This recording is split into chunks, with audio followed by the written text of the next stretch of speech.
L'histoire sombre des os humains, quand les êtres humains étaient traités comme des animaux. Bienvenue sur la chaîne Esprit Curieux. Aujourd'hui, nous allons explorer l'une des pages les plus sombres de l'histoire humaine, les os humains. Vous êtes-vous déjà demandé à quoi cela ressemblerait de vivre à une époque où des êtres humains étaient traités comme des attractions dans des cages, exposés au public comme s'ils étaient des animaux?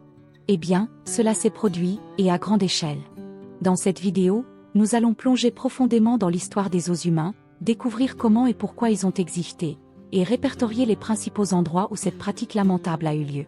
Alors, si vous êtes curieux de comprendre ce sujet et d'apprendre des erreurs du passé, abonnez-vous à la chaîne et activez la cloche pour ne manquer aucun contenu comme celui-ci.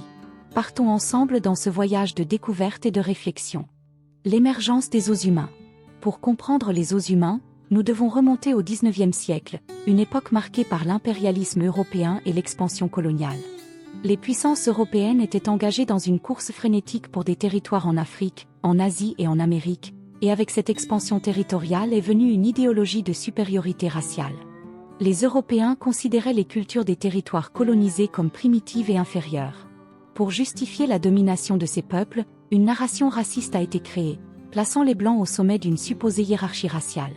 C'est dans ce contexte que sont apparus les os humains, où des personnes de différentes ethnies étaient exposées au public comme des exemplaires exotiques d'une culture inférieure. Ces expositions étaient souvent justifiées par un faux vernis scientifique. La pseudoscience de l'époque cherchait à classer les êtres humains en races, et les os humains servaient à prouver la prétendue supériorité des Européens, en montrant comment les peuples colonisés étaient primitifs et sauvages. Exemple notoire de os humains. Voyons maintenant quelques-uns des os humains les plus connus, qui ont attiré des foules et perpétué des stéréotypes racistes à travers le monde. Jardin zoologique de Paris, 1889. Lors de l'Exposition universelle de Paris en 1889, l'un des événements les plus emblématiques fut la création du village nègre. Environ 400 Africains furent amenés à Paris et exposés dans un environnement censé recréer leur village en Afrique. Ils étaient exhibés au public tout en réalisant des activités quotidiennes, comme s'ils faisaient partie d'un spectacle exotique. Jardin d'acclimatation, Paris, 1877. Un autre exemple a eu lieu au jardin d'acclimatation, également à Paris, où des Africains étaient exposés aux côtés d'animaux sauvages. Ces expositions étaient extrêmement populaires et faisaient partie d'un mouvement plus large visant à éduquer le public européen sur les colonies. Zoo de Hagenbeck, Hamburg, 1874-1931. Karl Hagenbeck, un entrepreneur allemand, fut l'un des principaux promoteurs des os humains. Il organisait des expositions de personnes de différentes régions du monde, comme des Inuits, des Samoans et des Africains. Hagenbeck a même breveté le concept de zoo panoramique, où les gens étaient exposés dans un environnement naturalisé. Exposition de Chicago, 1893. Aux États-Unis, l'exposition mondiale de Chicago en 1893 présentait un village philippin et un village africain, où des individus de ces régions étaient exposés au public. Ces expositions attirèrent des milliers de visiteurs et perpétuèrent des stéréotypes racistes. Exposition coloniale de Marseille, 1906. En France, l'exposition coloniale de Marseille fut une autre grande vitrine pour les os humains.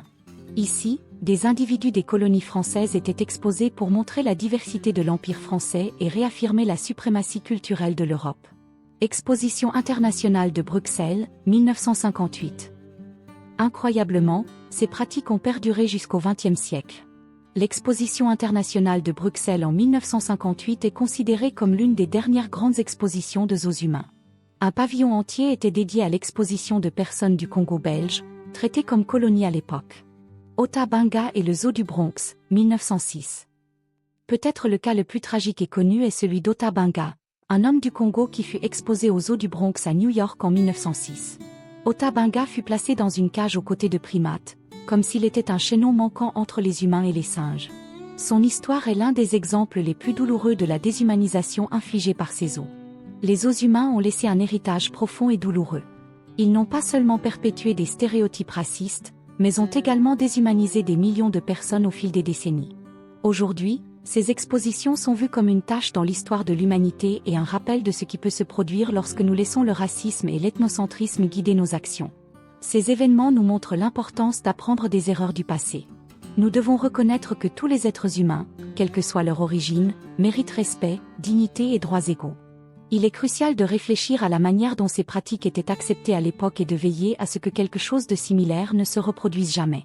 Qu'avez-vous pensé de cette partie sombre de l'histoire? Laissez vos commentaires ci-dessous. Il est essentiel que nous continuions à apprendre et à discuter de ces sujets, afin que nous puissions construire un avenir plus juste et égalitaire pour tous.